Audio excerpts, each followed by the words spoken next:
বিকালে নাস্তার জন্য চলেন ঝটপট কিছু বানিয়ে ফেলি।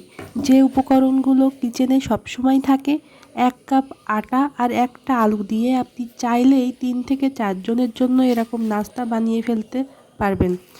তো আলুর পুরটাও কিন্তু খেতে অনেক মজা হয়েছিল।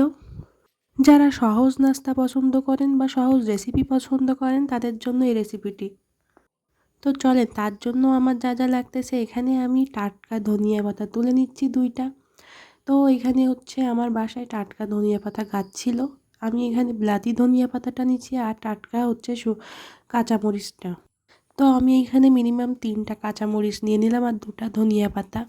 তো এগুলো খুব সুন্দর করে পরিষ্কার করে আমি হচ্ছে আটার ডোটা বানিয়ে নিব।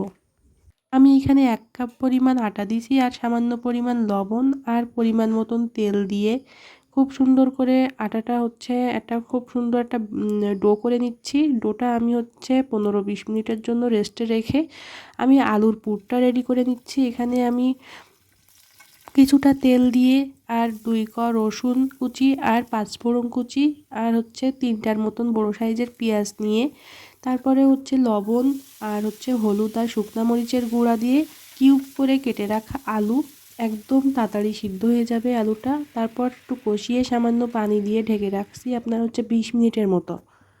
তো 20 মিনিট পরে হচ্ছে কেটে রাখা হচ্ছে ধনিয়া পাতা আর কাঁচামরিচগুলো দিয়ে আর একটু ভালোভাবে নাড়াচাড়া করে পানিটা শুকিয়ে নিতে হবে। তারপর ওপর দিয়ে আমি হচ্ছে গরম মশলার গুঁড়া আর জিরা মরিচের গুঁড়া দিয়ে দিলাম। এদিকে আমার হচ্ছে ডোটা একদম রেডি। ডোটা অনেক সফট হয়েছে।